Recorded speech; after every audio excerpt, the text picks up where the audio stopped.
নমস্কার বন্ধুরা, রান্নাঘর থেকে আবার একটা রেসিপি নিয়ে চলে এলাম। আজকে বানাবো চিড়া দিয়ে খাস্তা কচুরি। তার জন্য দেখুন খুব সুন্দর করে এখানে চিড়াটা বেছে নিয়েছি। একদম ফ্রেশ চিড়া নিতে হবে। এবার এটাকে ভালো করে 2-3 বার জল পাল্টে পাল্টে ধুয়ে নেব। আর এখানে আমার 200 গ্রামের চিড়া আছে, তাই এর মধ্যে এবার জলটা দিয়ে দেবো।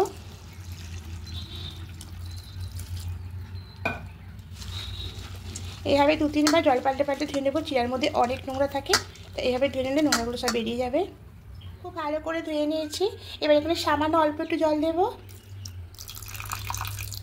এর থেকে বেশি দেবো না, চিড়াটা এমনিতেই নরম। এভাবে ভিজিয়ে চিড়াটাকে 15 মিনিট রেখে দেবো করে নেবো। দেখুন এখানে এক বাটি মটরশুঁটি নিয়েছি, কয়েক টুকরো আদা নিয়েছি আর 2টো কাঁচা লঙ্কা ভেঙে নিয়েছি। এবার এটা মিক্সিতে দিয়ে দেবো। সামান্য অল্প একদম জল দেব, ব্যাস। এবার এটা একটা মিহি পেস্ট করে নেব। মিহি পেস্টটা হয়ে গেছে। আর এদিকে একটা ছোট প্যান বসিয়ে দিয়েছি। এবার এর মধ্যে কিছুটা ঘি দিয়ে দেব।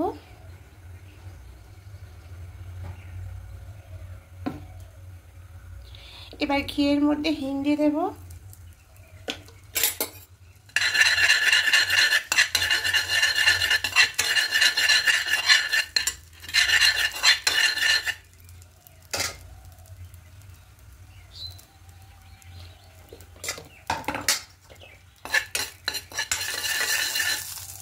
এবার এখানে মটরশুঁটির পেস্টটা দিয়ে দেবো। দিয়ে দিয়েছি, একটু ভালো করে মিশিয়ে নেব।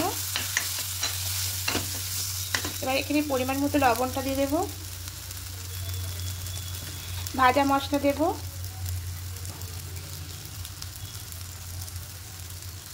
এবার চিনি দেব।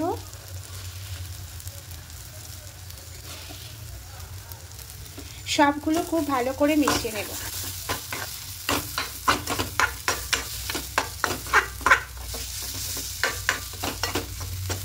এইভাবে করে নাড়তে থাকবো, তাহলে এটা পুরটা তৈরি হয়ে যাবে।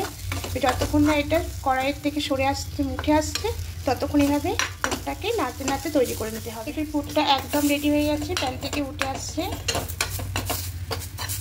এবার গ্যাসটা অফ করে নেব, নিয়ে এটাকে ঠান্ডা করে নেব। দেখুন জলটা একদম বসে গিয়ে চিড়াটা পুরো শক্ত হয়ে যাচ্ছে।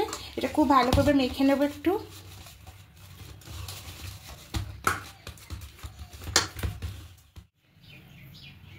খুব ভালো করে মাখিয়ে নিয়েছি। এবার হাতে একটু ময়দা হাত করে নেব এভাবে। এবার এখান থেকে নেব,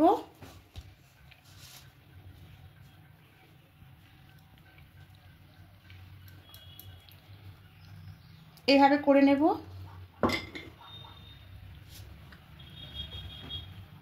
বাটির মতো শেপ দেব। এবার এই পুরটা এখানে দিয়ে দেব। সব দিকটা মুড়ে নেব। আর একটু ময়দা হাত করে নেব। এভাবে ময়দা হাত করে করে করতে হবে।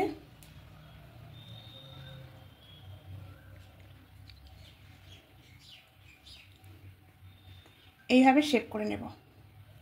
ঠিক একটা ছোট প্যান বসিয়ে দিয়েছি। এবার এখানে তেলটা দিয়ে দেব।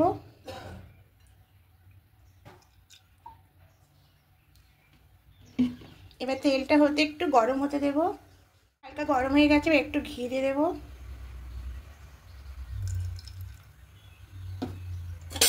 খুব ভালো করে মিশিয়ে নেব ঘিয়ের সাথে। দেখুন এদিকে এগুলো সব করা হয়ে গেছে তৈরি। এবার এখান থেকে একে একে নেব আর তেলের মধ্যে বসিয়ে দেব।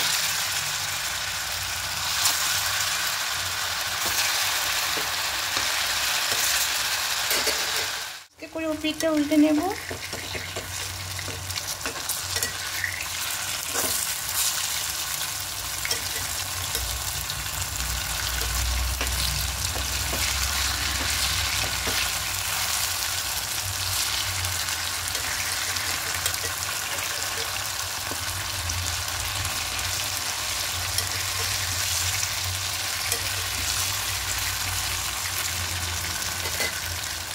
মিডিয়াম ফ্লেমে করে মানে লাল লাল করে একটু ভেজে নিয়েছি।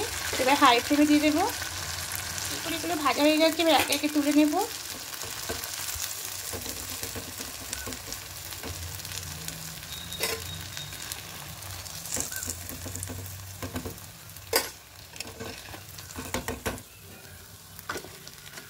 এভাবে বাকিগুলো মুচমুচো করে ভেজে নেব। চিড়ের খাস্তা কচুরিগুলো একদম রেডি হয়ে গেছে। তা আমি যখন চিড়েটা মাখছিলাম তখনই লবণটা দিয়ে দিয়েছি বন্ধুরা, স্কিপ হয়ে গেছে ভিডিওটা, তার জন্য মুখে বলে দিলাম। তা দেখুন কত সুন্দর হয়েছে। আমি একটা ভেঙে দেখাচ্ছি,